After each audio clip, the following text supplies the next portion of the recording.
Hi, welcome. I'm Professor Lee Jensen, and in this video we're going to be talking about phase 0 of the chess program.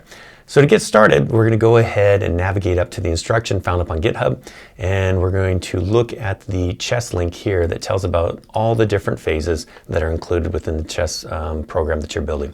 Each phase that's listed here has a getting started document that tells you how to set up to actually start doing your coding, and then requirements for what you're actually doing to make that coding work.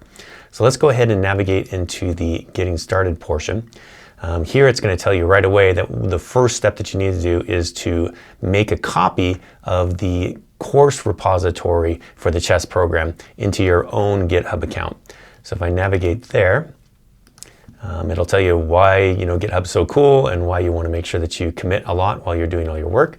And then it's going to tell you that you need to navigate over to the chess template repository to make a copy here. So I'm going to navigate there, and then I'm going to use this template, which will make a copy of all this code that's represented here into my GitHub account. So use this template, create a new repository. You want to make sure that you are copying that into your account right here, and that you're calling that repository chess. It has to be called chess so that the TAs will be able to find it easily. You can rename it later after this class, but for this project, make sure you name it chess. Make sure it's public, give it a nice description if you want, and then go ahead and push the create repository button. This will take a couple seconds to actually copy the repository over into your account, but as soon as that's done, then you can go ahead and see that you're in your account and you have a chess repository here. And all of that starter code for the project is actually there within that repository. Now I just need to copy this down to my development environment and get started coding. So I'm going to push this code button here and copy the URL, which allows me to use Git to clone this repository from GitHub down locally onto my computer. And then I'm going to navigate over here to my console window and run the git clone command to copy down that repository from my GitHub account. Once that's done, I should have a chess directory, and I can change into that. And then I just want to launch IntelliJ so that I can actually access the IntelliJ project that's represented here. Simple enough. I'm just going to do this from the command line here. And you'll see that I've got my project structure for the basic chess program. Now, one quick tip for you here is that this is showing you like just the IntelliJ view of this, but there are other files here. So if you go to project files, you'll actually be able to see all of the starter code that you'll need in order to copy the different phase codes over to your code to make things work right. So before we dig in any deeper here, I want to talk about the 3 different modules that are represented here. This is explained in the instruction. So if we head back over here to our chess requirements document, you'll see that it talks about how the project is structured. So there's a server module, a client module, and a shared module. Visually, this looks like this. You've got 2 programs, a client module, which is going to interface with your user, talk over the network to your server module, which is going to do all the work and return information to each one of your users. And then there's this shared module, which is used by both of them. Client and server are actually programs. Shared module is just code that's used as a library to actually represent the logic of the game, like how you make moves and whether or not somebody's won or not, into both the client and the server module. So for this part of the phases of the chess, you're going to be working on phase 0, and all of that stuff is in the shared code. So how you actually set up a board, what pieces are available, what moves are, how pieces are positioned on the board are all represented by these classes in here. And then down here in the test folder is all the tests that you need to pass in order to demonstrate that you've got phase 0 working correctly. If we head back over to our instruction, you'll see that there's this class diagram which lays out what each of the classes are that we provide you with it. So there's a chess game, and that chess game is made up of a chess board, and a chess board is made up of chess pieces. And then there's different methods on each one of these classes. So for example, you can get the team color, the color of the piece, and then the type of the piece from a chess piece. You can add pieces and get pieces from a chess board, and then you can also make moves and determine whether somebody's won the game from a chess game. You won't deal with chess game in this phase. That happens in phase number 1. The main things you're focused with phase 0 is chess boards, and then getting the moves that a piece can make on a chessboard. That's going to return a chess move. A chess move is made up of a row and a column that's represented by a position class. Okay, so that's kind of the structure of what you're actually dealing with in the project. Now we just need to make it so all of these tests actually work. One thing I should note is that you've got this notification down here. If this pops up for you, it's trying to tell you that this project is configured to use command line Maven tool to actually build your code. So that's used by the AutoGrader. Generally, you using the IntelliJ IDE are not going to use Maven to actually do your build. You're just going to let IntelliJ do its normal build thing. And so you want to make sure you skip that. So push that button, and that will just leave everything working with the IntelliJ build system. So now I want to actually go and run my first test. So I'm going to go into my piece moves off my test here. And I'm going to go into my bishop move test, and I'm going to right click on this and say that I want to debug the bishop moves test. So this is going to run the tests, and it's going to run 3 different tests. Let's focus in on this bishop move until edge one. So I'm going to right click on that and just run that test specifically. And it's telling me that it's getting an error, a runtime exception error, which says that the method is not implemented. So if I scroll down here, I can actually see the call stack that is used. So the test tried to run, the bishop move test tried to run. It called into some utility classes here, and then it tried to call into your code and add a piece to the board. If I go ahead and navigate to that by clicking on that here, you'll see that the add piece method on the chessboard of all of this, the template code that we gave you, doesn't actually do anything. It just returns an exception saying, hey, you got to go implement this thing. And whenever this happens in all of the template code that we gave you, you need to go do some work there. So if I go back to my stack down here and navigate to where all the problems started, my bishop moves test, I can look and see what was trying to happen when that exception happened. So this is the standard representation of how all the moves tests happen for phase 0. There's this little textual representation of the board, and then there'll be some sort of characters on here that represent what the pieces are on the board. So this is an empty board with just a single B representing a bishop, and because it's capitalized, that means it's a white piece, not a black piece. So I've got a white bishop in the middle here, and I'm saying from this position right here, which is 5-4, so 5 rows up and 4 columns over, 1, 2, 3, 4, 5. 1, 2, 3, 4. I'm grabbing this bishop and asking what moves can it make. And then the second parameter here in the test is all the possible moves that this bishop should be able to make.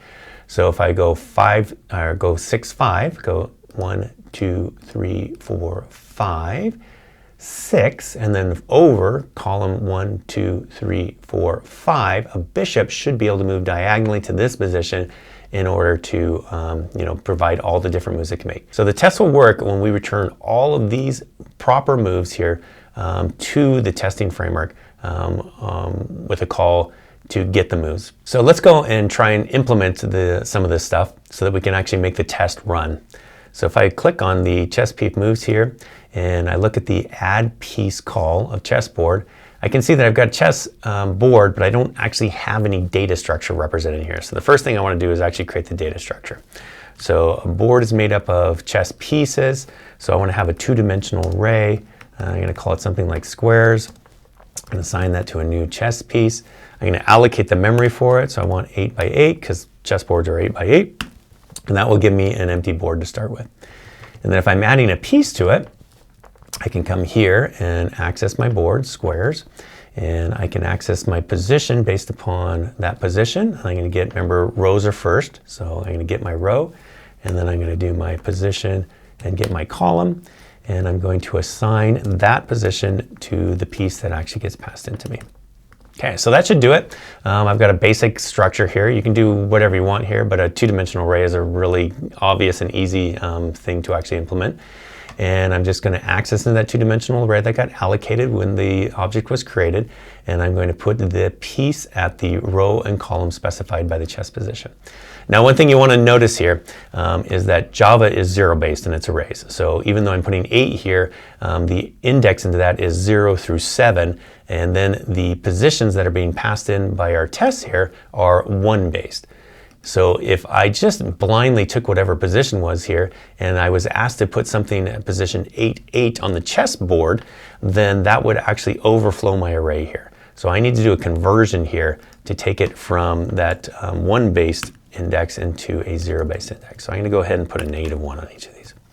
Okay, and then I'm going to go ahead and copy this and move down to the remove piece function right here, or the get piece function. And I'm going to replace this implementation with just a return of that same concept. So I'm asked to get a piece at a position, and I'm going to get that at row, and I'm going to -1 off whatever they gave me to make sure I'm indexing the array correctly. Okay, so now I've got a board which has a data structure implementation. I can add a piece to it, and I can get a piece from it.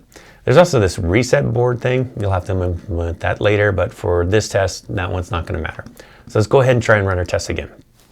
So I'm going to debug it again, and I get another not implemented exception. But this time I'm in get row of the add piece. So we just wrote that. We wrote add piece, and we called get row, but we didn't actually implement get row.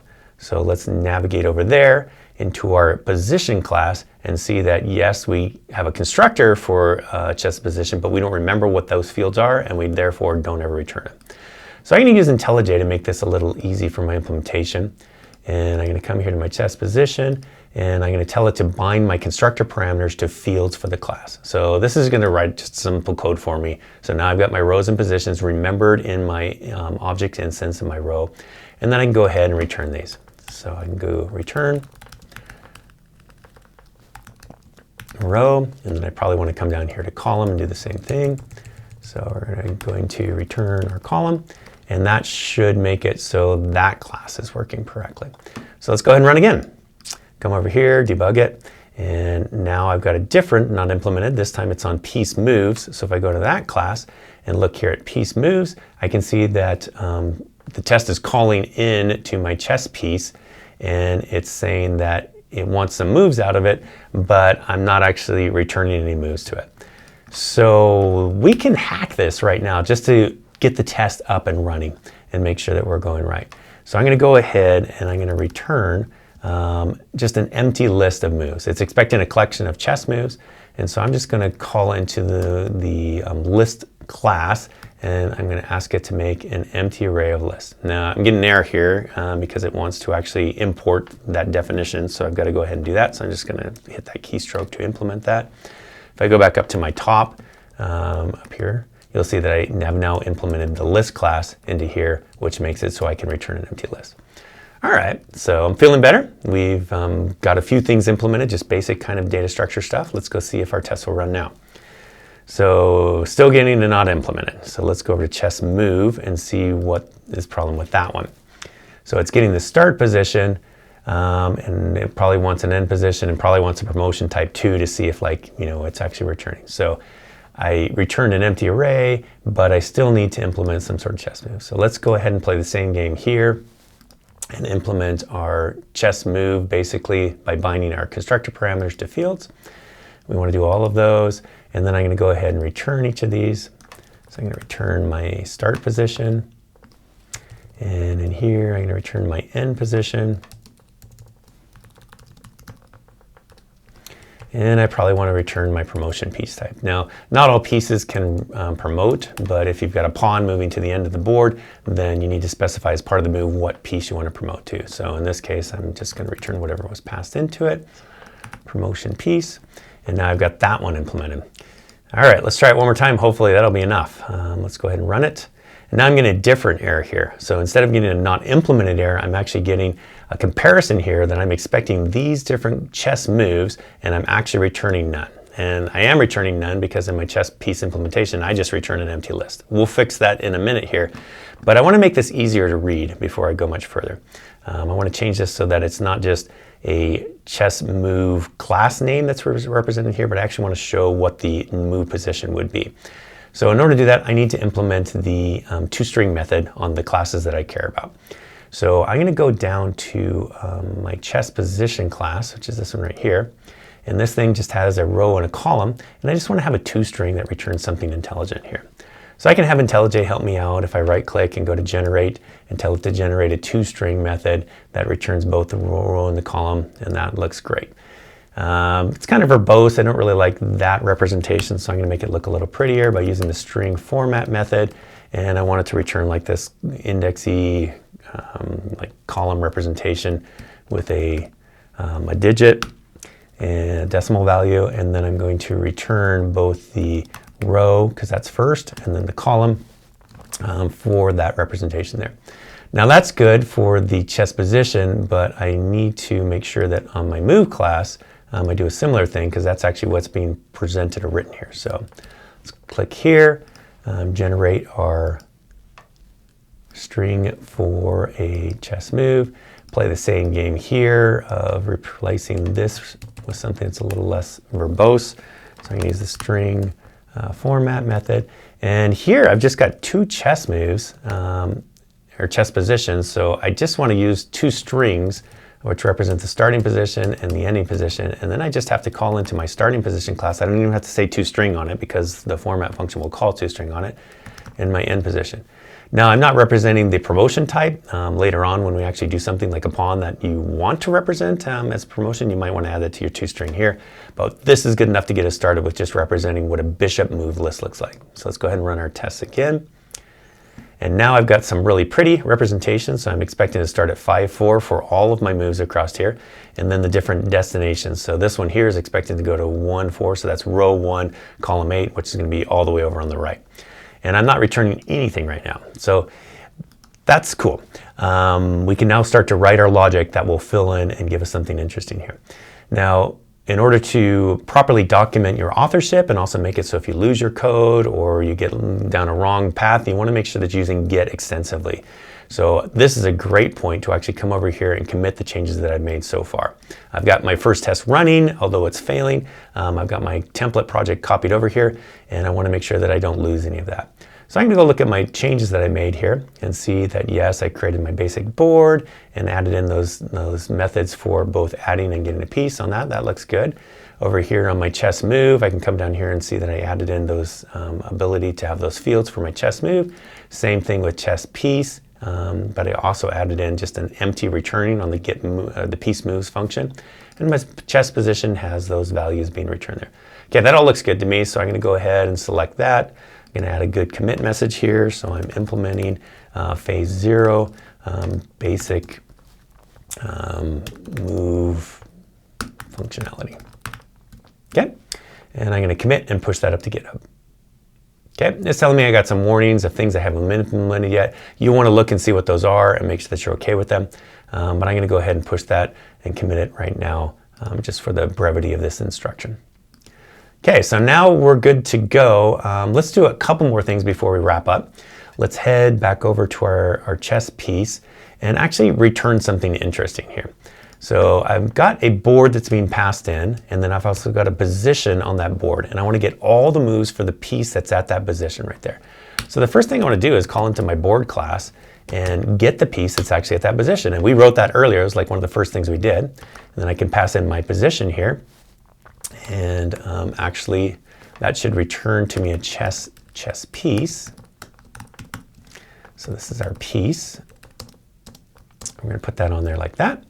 And then I'm going to check, okay, what kind of piece I'm actually doing here. So if my piece, get my piece type, is equal to a chess piece bishop, then I'm going to do certain types of moves. So here I'm going to actually return, I'm going to use the same thing here. So I'll have a list of, and I'm going to pass in my new, and this is the chess list should be returning chess moves. So I'm going to do a new chess move, and this thing takes 3 parameters: the start position, the end position, the piece promotion type. So I'm just going to do a hard-coded chess position here, and I'm expecting to get back here position number 1-8. So I'm going to start at 5-4. That's my starting position, and then I'm going to do a new chess position and return 1-8. That's great. And then I don't have a promotion type, so I'm just going to do null for that and put my semicolon on the end. So I've just hard-coded. Instead of returning an empty list here, I'm returning the first move that I'm expecting to have if a bishop is passed in for this, this position right here. So I'm going to save that, go run our test again. And here we're getting another not implemented thing. Okay, so I added new functionality, added get piece type, and that's not actually implemented here. So if I navigate to this, I can see I'm getting that error back because I haven't implemented the functionality for representing a chess piece. So let's play the same game again. Come in here and we're going to add in our messing fields. And then I can come down here, and for my chess piece type, I can just return type. And here for my chess, yeah, that looks good. Chess piece, and then the color. Let's return the color too. So return, I don't remember what it's called, piece color. Okay, cool. There we go. I can take this off. It's implied, don't need it. So I'm returning now the piece color and the type. And let's go run our test again. All right, here we go. So I'm actually returning my first like quasi-valid move from my bishop test, and it's looking good. So if I hard-coded all the rest of these, this test would actually pass, but of course that would be silly. What I really want to do is come down here and decompose this problem. So instead of like creating 10,000 lines of different chess pieces and what they do based upon what position they are on the board, I want to create some functionality that will be for each of the different chess pieces and what position they are, return the proper rules here. But what's being returned is basically something similar to what's actually being done here. You're just going to generate it programmatically rather than just hard encoding it. And once you actually do that, your first test will be complete and you'll be off and running. And all you got to do is just make sure all the tests pass and you're done with phase 0. Wish you the best. Hope you enjoyed the video.